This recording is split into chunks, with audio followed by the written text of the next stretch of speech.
अरे एकनाथ ते काय कसं चालतं नाही रे, जाता जाता कविता सुचते का ते पाहत होतो. कविता सुचतात हो रस्त्यात, मग नाहीतर काय. मग ऐकावा नाही एखादी कविता. अरे बाबा, जहाँ ना पहुंचे रे रवी वहाँ पहुंचे कवी, असं आपलं काम आहे. कोण कुठं पोचला म्हणल्या? पोचकला नाही रे, जहाँ ना पहुंचे रवी वहाँ पहुंचे कवी असं म्हटलं तुम्ही. म्हणून दाखवण्याची एखादी कविता असं म्हणतो. हो नक्की नक्की, पण आईवर म्हणा. बर, मी आत्ताच एक नवीन कविता लिहिली आहे, मी ते तुला म्हणून दाखवतो. एवढा बुक करायला ठेवता की थोडा लहान बनवा. अरे मला जसं सुचलं ना तसं मग मी पटकन त्याच्यावरती उतरवतो. हो म्हणजे कविता लंबी राहत असेल ना. लंबी नाही रे, जेवढी आठवली तेवढी है ना. हा ठीक आहे. बर, ऐकू. हा प्रेमरूपी मूर्ती तुझी, तुझे नाव माय. प्रेमरूपी मूर्ती तुझी, तुझे नाव माय. वस्त्रासाठी हंबरते जशी कळपातली गाय. न दिसता माझी माय लागे ममतेची भूक. न दिसता माझी माय लागे ममतेची भूक.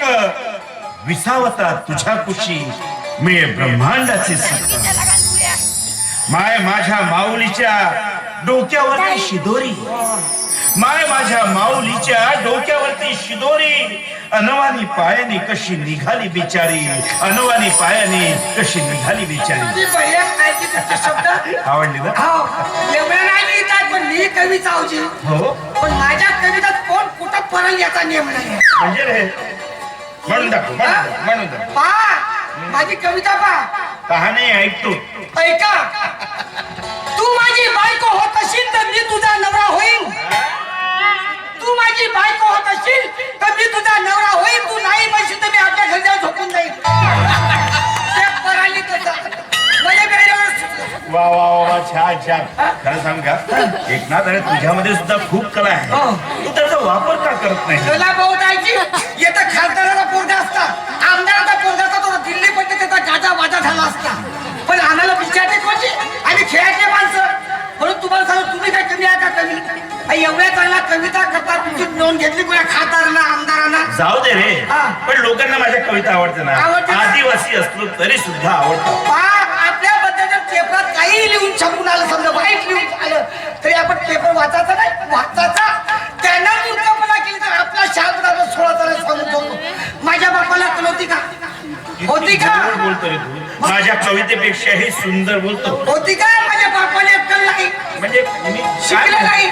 काय म्हणत? माझा बाप शिकला नाही, माझी माँ शिकली नाही, तरी मी झालोच का नाही?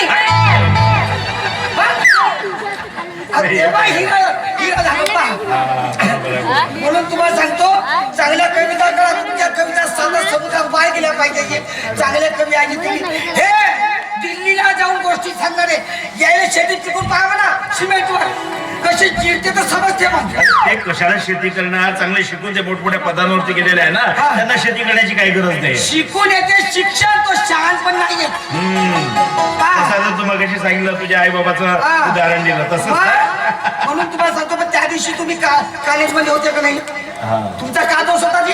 त्या आमच्या मालकाने येऊन तुमच्या कारखान्यात मारली, 2-4 लाथा मारल्या. जाऊ दे, मला नाही काय ह्या सगळ्या गोष्टी आवडत नाही. हे सगळ्या लफडा भांडण तंटा नको रे. मी कवी आहे, हळव्या मनाचा माणूस आहे. मला झगडा सांगतो, माझ्या मालकाचा चुकला जी, त्याला तुम्हाला मारायचा काही अधिकार नव्हता. जाऊ दे, मी लक्ष देत नाही. तुम्ही कशाला? हो त्याला काय मला माहिती आहे. मग माझा दोष होता का रे हराम खोरा? अरे सगळं ज्या घरी खातो त्या घराचे वासरे मसतोस आणि तुला हा माटूस कवी मिळाला का रे? जो बोला त्याचा मला बोला, पण या कवीचा अपमान केला तुम्हाला काही अधिकार नाही. मालक कसा तर जमीन जाऊन टाकलो असतो. चला तुम्हाला गरिबांची फार मिजाज वाढली नाही. मी आजपासून तुला ढोकून काढतो. फुकटचा पगार ना माझा.